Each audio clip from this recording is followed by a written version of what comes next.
Hi everybody, it's Grace. Welcome to Eating Peace. I'm on my porch this morning in the early morning summer, and there's a little bunny eating grass right in my front yard. It's so beautiful. So what's funny is I'm in this sort of public place in a way. The where my cottage sits is on a bike trail and a walking area, and an early morning jogger could go by any moment, or somebody walking their dogs, and they could see me making this video, which is what I wanted to talk about today when it comes to healing food and eating within. And that is one key element that I have found. If you don't find this within yourself, you're going to continue to have problems and urges and anxiety around food and eating. And that is standing up for yourself, being assertive, saying what you need to say, asking for what you want and saying no. Asking for what you want and saying no. So somebody who's taken classes and somebody that I've worked with wrote me a more specific question, and really many people have written the same kind of thing before and asked me about this. She said she was in a meeting with her boss and with cohorts and at her company, and there was some sort of goodbye gathering where an intern who had been there for 6 months was leaving. This intern wound up sharing with her, I don't know why you're in this position. It seems too low for you. It seems like you could be at a higher level. You're working for this boss, you're an executive assistant or whatever it was she did. I don't even know the exact specific job. And I see you as being so much stronger and more powerful and more creative. And this news had a big impact on this woman who was sharing it with me. And she left work that day with this reflection in mind and suddenly felt like eating from one end of the city to the other. She wanted to binge her head off, and it didn't go away for several days, this urge to binge eat. She felt very aggressive and intense and wild and moved by this information that she is not in a higher position and that someone else actually sees her as having a capacity to be more powerful. Well, what that says to me is there is a certain part of her that knows it's true.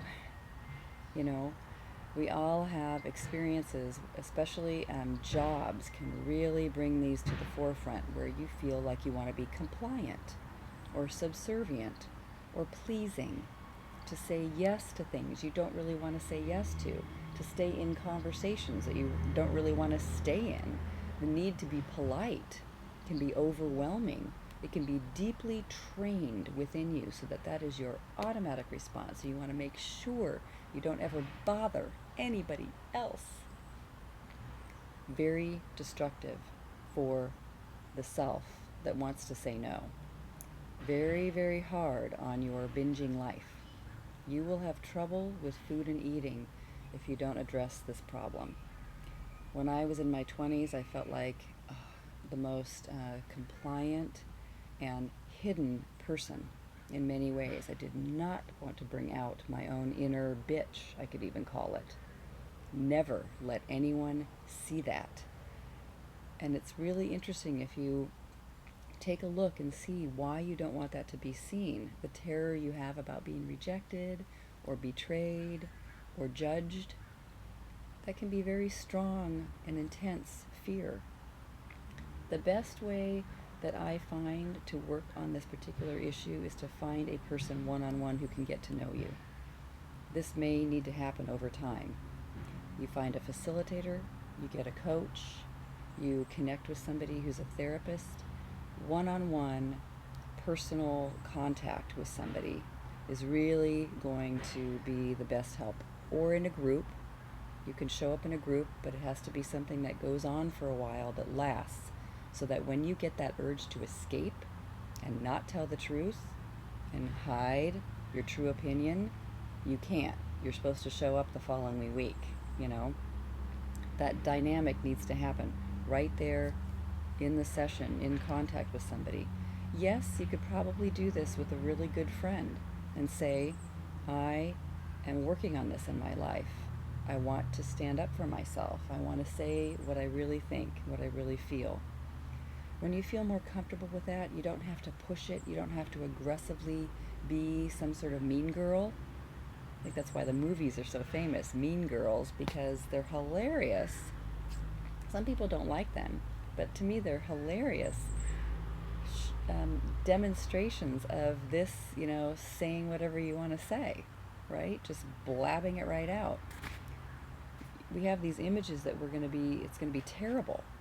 And if we do that, people are going to really reject us, and we're going to be these horrible human beings that aren't nice in society somehow. That's not true. You know, if you stay in a dynamic conversation, you can express what you really feel, and then you'll be able to keep the conversation going and see what happens next. Be yourself. So there was this incredible 12th century Zen master called Bunan, and he has this quote, this beautiful writing: "Die while you're alive and be absolutely dead. Then do whatever you want. It's all good." Very profound. That sense of fear that you have about not saying what's really true for you, not sharing that, not sticking up for yourself around your boss, around your job, or in a relationship, that thing that is so afraid and wants to keep an image a certain way in order to be safe, it does need to die. Let it die. And I acknowledge that it feels like when something like that needs to die, it's going to be really scary for a minute. My heart still beats and I still have some adrenaline when I know I need to address an issue and say what's true for me with a friend or a client or in a group that I'm leading. It's not like it's just snap of the fingers and, oh, anything that comes out of my mouth is fine. I feel a sense of excitement and adrenaline, and I feel nervous. I might even, if I need to, consider how to say something well before I actually go into a conversation. But I know that if I do not speak up, it'll come out in another way. It'll begin to churn on the inside of me. It'll be a problem. I don't want that problem anymore. I don't ever want to go back to the way I used to be. So speak up for yourself today, all right? Be who you are. Tell the truth in all its raw glory. You can do it. It will help you heal. It might even save your whole life to come out of this addictive process with food and eating. All right. Let me know how it goes.